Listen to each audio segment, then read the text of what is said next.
what what I wanted to talk about was the the evolution of, I guess, gravel racing from where it started back in pre-pandemic days, so like 100 years ago, uh, to where it is now, which I think is a pretty groovy place. But along the way, it's had to do a bunch of evolving to become a bona fide race, and talk about maybe some growing pains. You know, it, as far as that goes, I think when gravel racing started, Zach, you were mostly doing the criterium circuit still. So were you involved in doing a bunch of those events as they were more adventure, less race, or were you in from the beginning?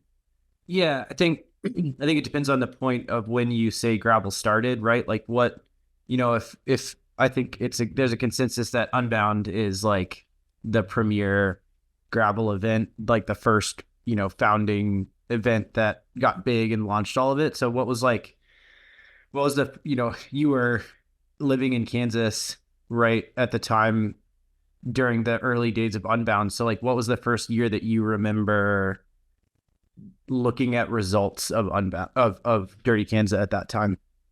Well, I was from Kansas, and I was racing on a team sponsored by Trek Bike Stores or Trek Bicycle Store, which employed Joel, who's one of the originators of the event. So he was in the very beginning. He was asking the whole road team to like come do this event, and we were always kind of across the board like, no, I'm not doing 200 miles on gravel. I can barely keep air in my tires riding 10 miles on gravel. Why would I want to do 200?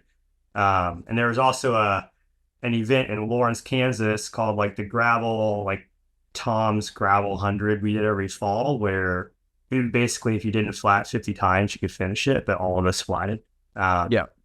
I was also living in Lawrence, so I knew Dan Hughes. I probably saw Dan like 3 or 4 times a week. So I got a lot of firsthand um, in, indoctrination, whatever the word is, into gravel from that way, but I never really considered it racing.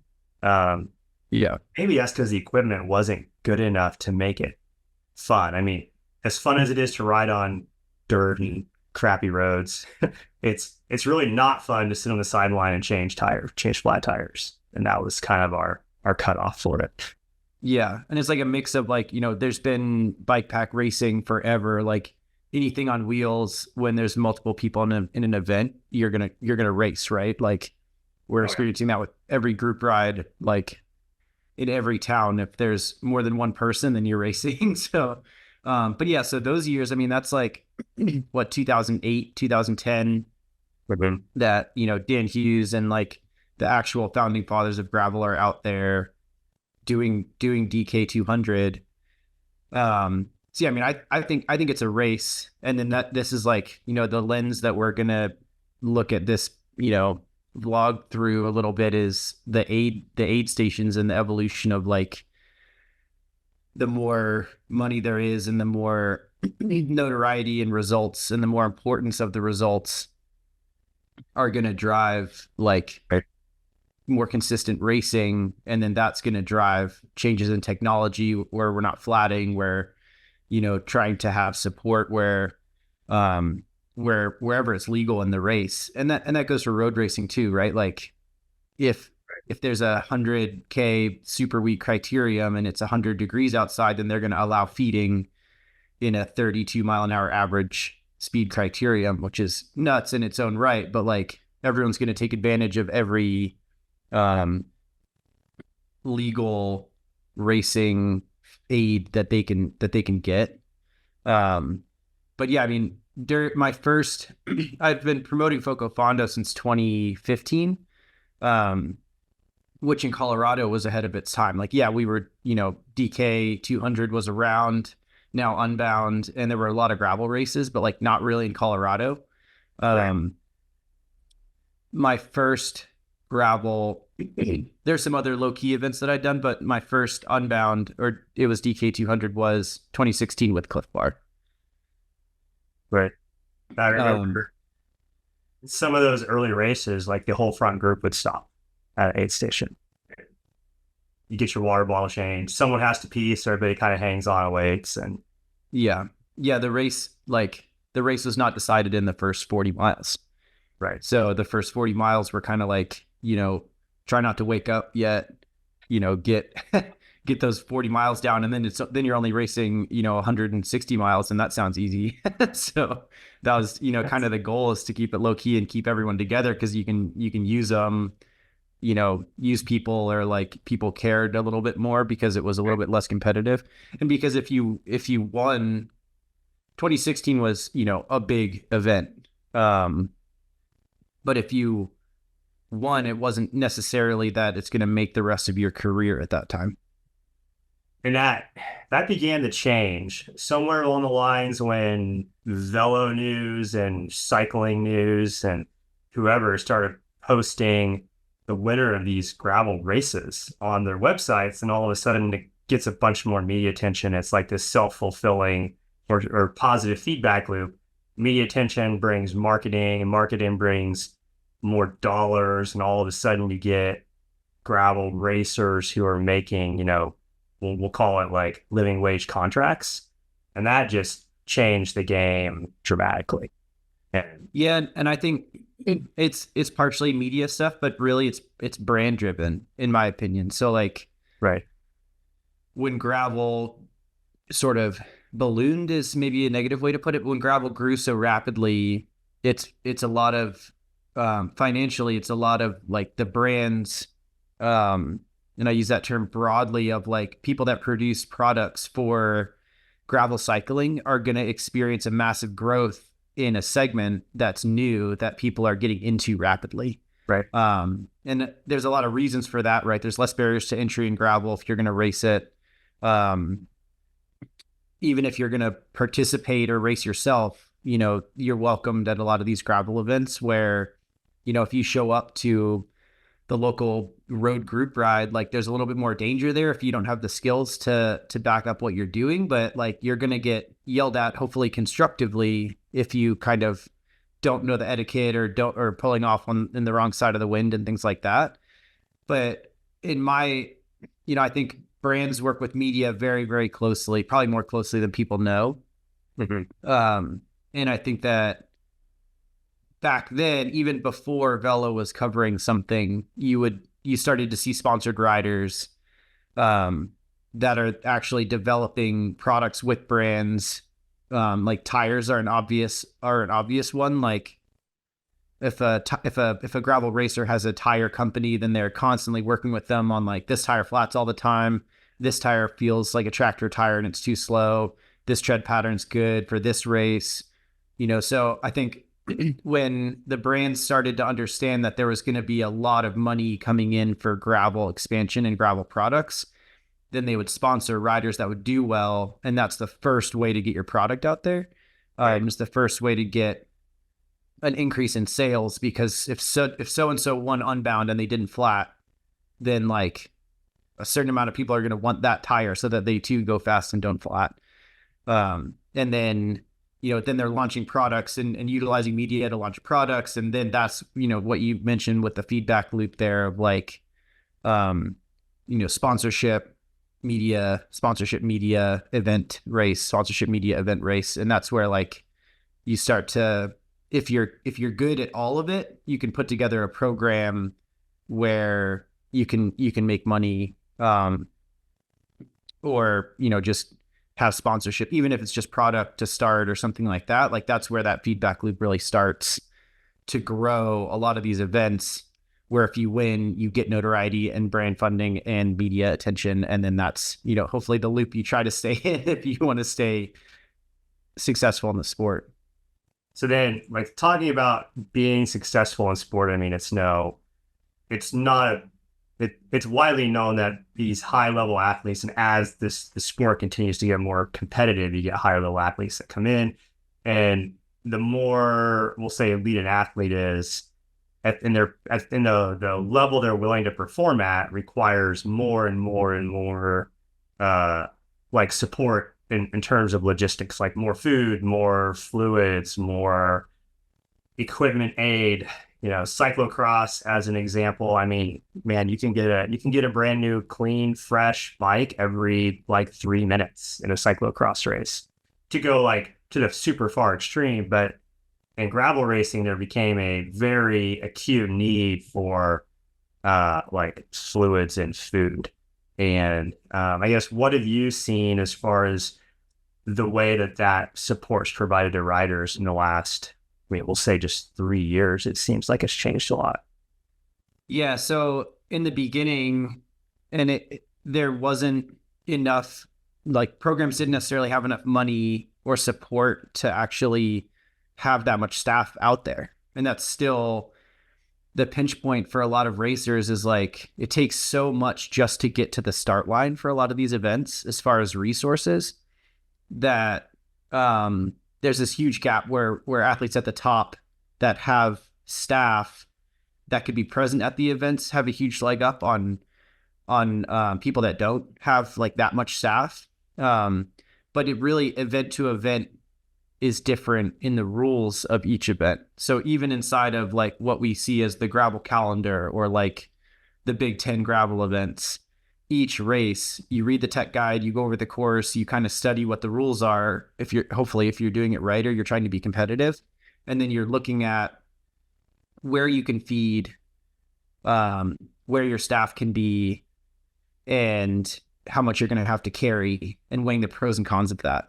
And I think really last year it came to a head because of the difference in staffing at a lot of these events. So there's races like Steamboat, where, just kind of as a first example, where you're not allowed to have staff outside of aid station. I think you're not allowed to have staff on course at all for Steamboat. And we should kind of look this up and confirm some of these in comments. But so you're weighing out how much, like literally weighing out, but also, existentially weighing out how much nutrition you're going to carry for a 145-mile gravel race.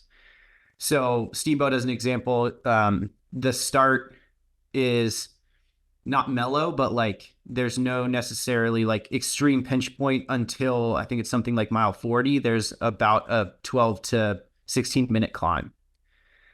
So if you're planning on not stopping until, let's say, 60-mile aid station at Steamboat, 60 miles flat out, you're going to carry, without getting any aid, you're going to carry like, 3 or 4 liters with nutrition in some of your bottles and gels and things like that.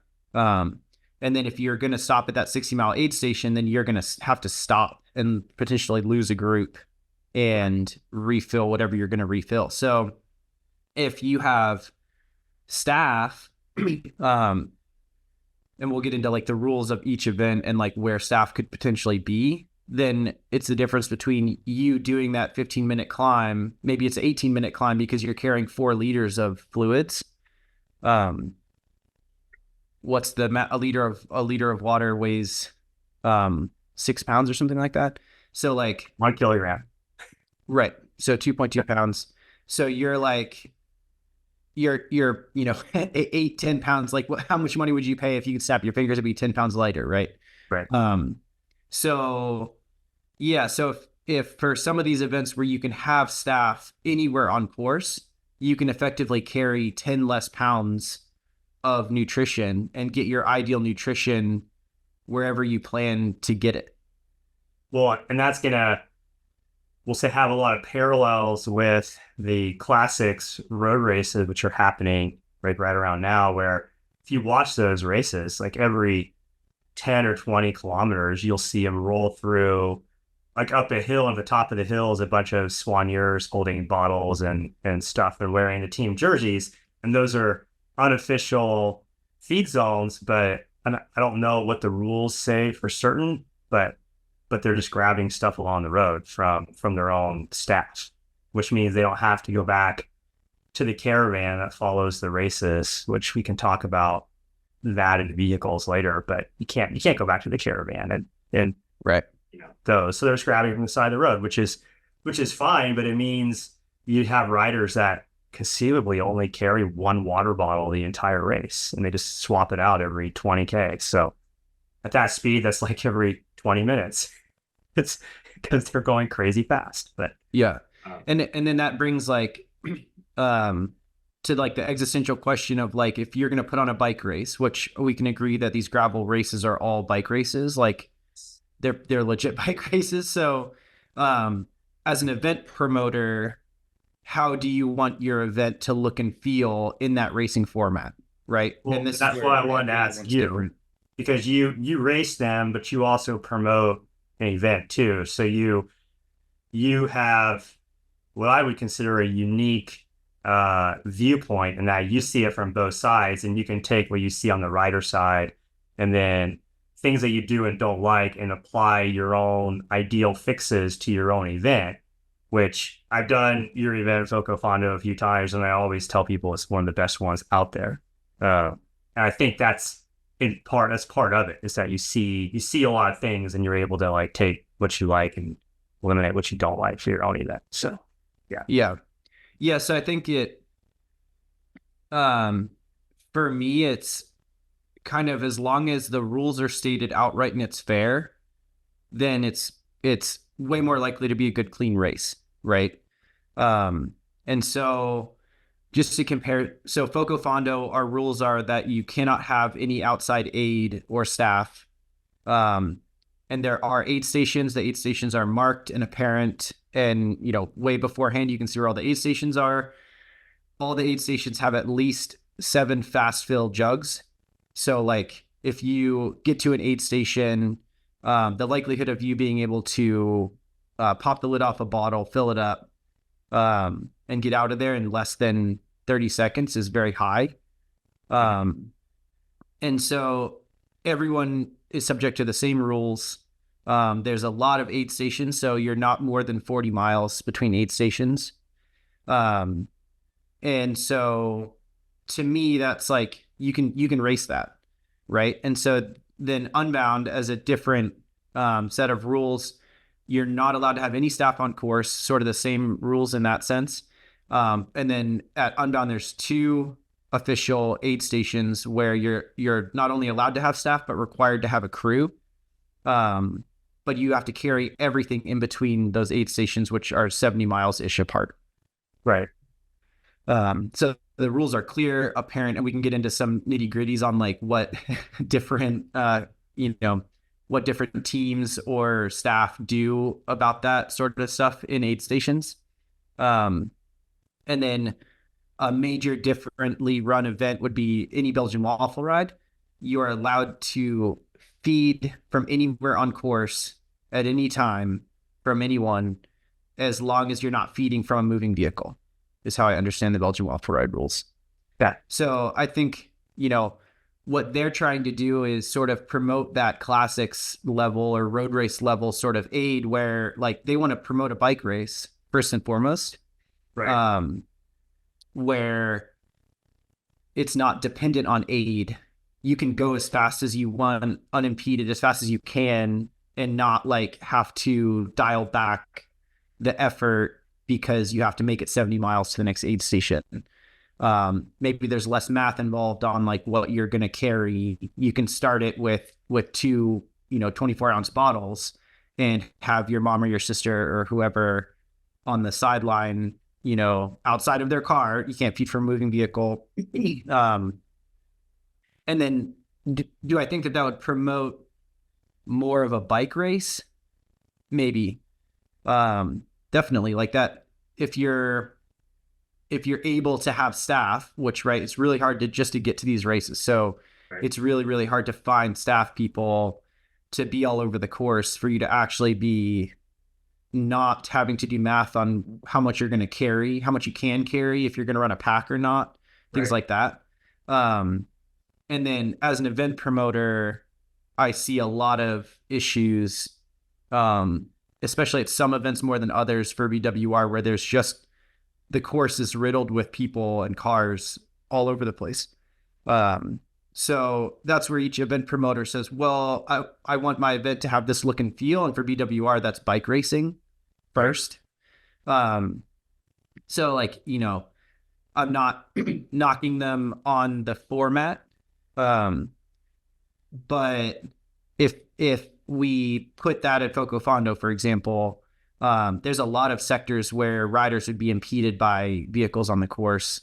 There's a lot of times at certain BWR courses where riders are impeded by traffic on course for people legally providing that aid, also. And then on top of that, it's like, is it in the nature of the event and the course? Does it make it better to be able to allow that style of aid? So one thing I want to talk about vehicles on course, and like when you start doing professional road races, which are governed by the UCI, and I don't think anyone has a lot of great things to say about the UCI as a whole, but some of the rules and the processes they have for applying them to this scenario really makes sense. For that, the UCI has this idea that we want to eliminate vehicles from the race. So vehicles should never impede progress of riders.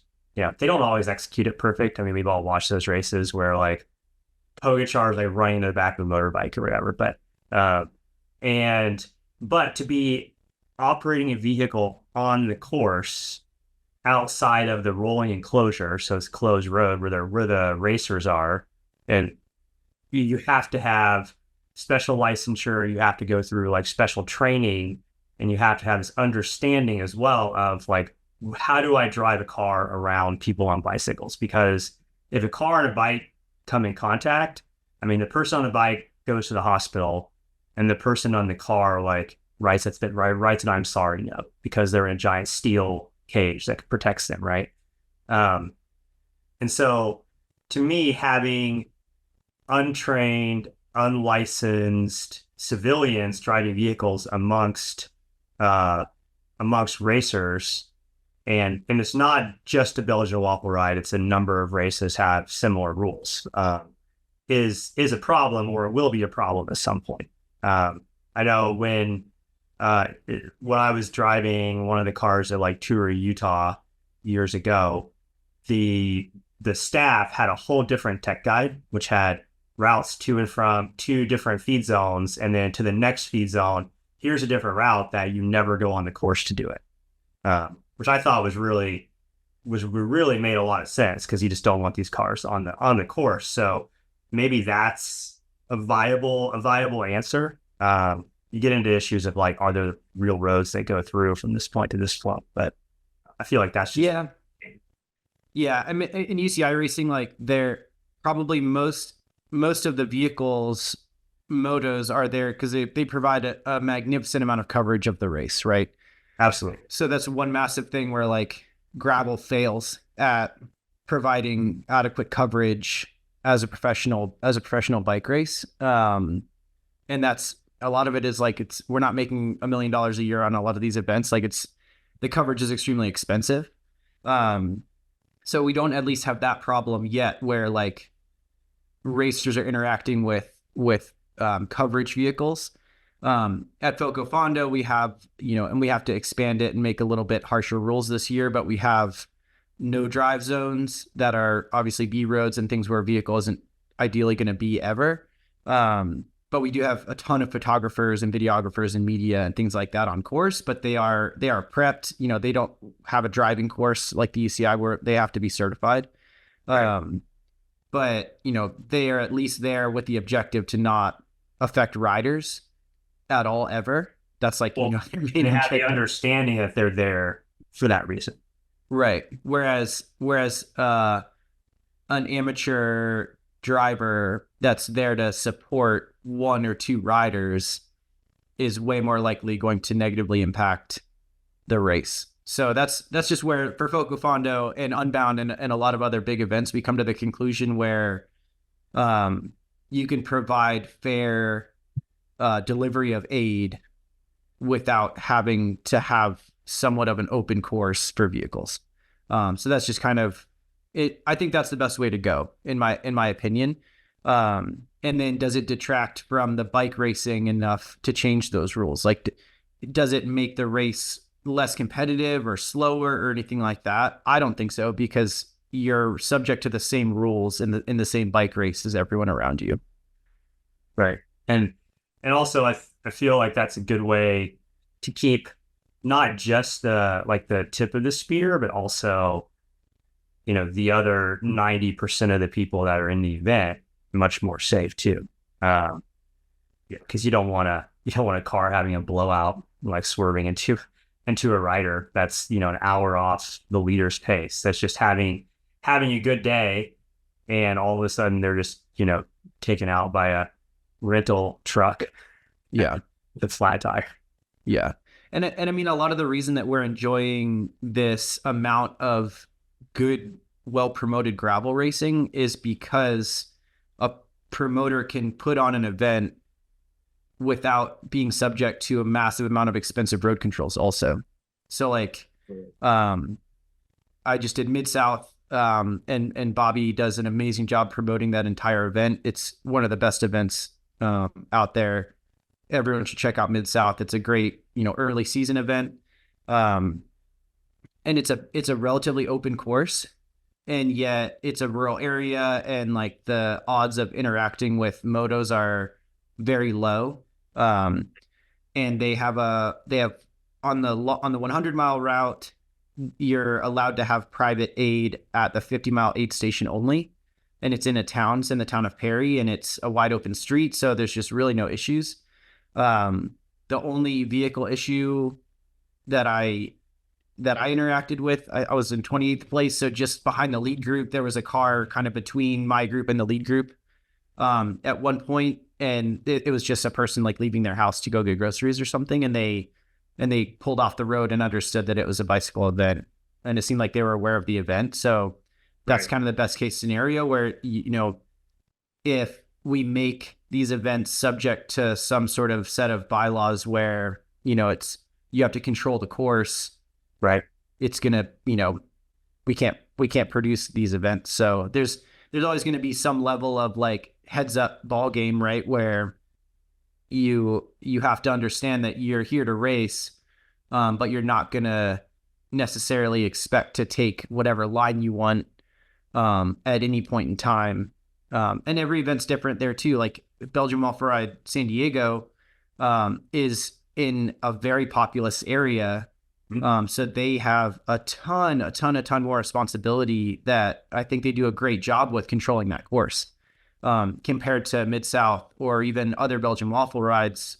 We're heading to Belgian Waffle Ride Cedar City in a week, and like, there's just no one out there. Belgian Waffle Ride Cedar City is not a populous area, but the amount of ways that they do control the course and promote safety at Belgian Waffle Ride California is like a massive burden that they do a really good job with. I remember that course has like one in particular highway crossing in the last like 5 miles or something that has always had a highway patrol officer there, and you just ride through it at speed, and it's really a luxury. So I appreciate that. But yeah. So as far as like kind of wrapping up, as far as like the outcomes, or I guess solving a problem of making sure everyone can have a safe as possible and fair race. Like, I guess maybe recaps. I feel like you touched it already, but what do you think the keys are as far as like rider support and making sure that happens in a safe and fair manner? I think it's limiting vehicles on course as much as possible, and then having clearly stated rules on where the aid stations are and who's allowed to be there and when. So for Foco Fondo, that's, no private aid, and here's where the aid stations are, and here's what they're going to have, and here's the rules you're subject to. And that's, maybe someone would consider that the old school aid station way of like, there's fast fill jugs, there's food on the table, take what you need, but it allows you as a racer to understand what you're going to have to carry and how far and how long and how many calories you're going to have to carry, and that you can get first endurance at every single aid station in a fast fill jug, or you can get water in a fast fill jug, or there's gels and stuff like that. So I think clarity of the rules um, is key, like the first line of defense for it to be a fair bike race. But then for safety measures, limiting vehicles on course, like there's already potentially going to be issues just in the gravel format of the whole course isn't shut down. So then, in my opinion, at like allowing race vehicles, and that goes for media too, right? Like a lot of these races now have staff on course just to cover one rider. Right. Everyone wants a picture of, the lead woman winning the race in the race and videos and stuff like that. But it's like that vehicle shooting that person can't affect the race. Or it just detracts from Right. not just the people competing in that field's, experience, but really everyone's experience is detracted by vehicles on course. So just limit them wherever possible. Right. Right. Yeah. Cool. Well, I think that's about all I had. I thought it was important to get your take and kind of just have a brief talk about it, because I think it's something that no one considers until it's disrupting their day. Yeah. Yeah. The only note that I think you had on here that we didn't touch on was like the F1 vibe, especially at Unbound, where like there's staff at different levels, right? So like last year at Unbound, Whitney and I had two staff people for our private aid station with Logan Von Bokel and Mike Woodard. And I think everyone that's competing tries to have that F1 vibe. So it's not a knock on anyone that does it really, really well. Everyone kind of looks at Sophia's video where Specialized has 6 guys and they're, and they're taking her wheels off and stuff. Right. That's, she has that staff and I think within the rules for her to utilize that is great. I think they could not be in the actual exit lane for leaving the aid station and making people go around them is my only feedback on that. Yeah, if I had 10 staff people that want to be out there, and you have to run the same bike, right? So we can't do a bike swap. And that would make it a lot easier on everybody. Just swap. Right. And they can swap mine and Whitney's wheels, with impact drivers and just knock it out. Like I would do it. So it is interesting also to see the difference in someone's, funding and sponsorship, and to like, especially in the women's field where, they're already at a bit of a disadvantage or underfunded in ratio to men's racing, to see the top woman to 10th place. 10th place is an amazing result at Unbound in any category.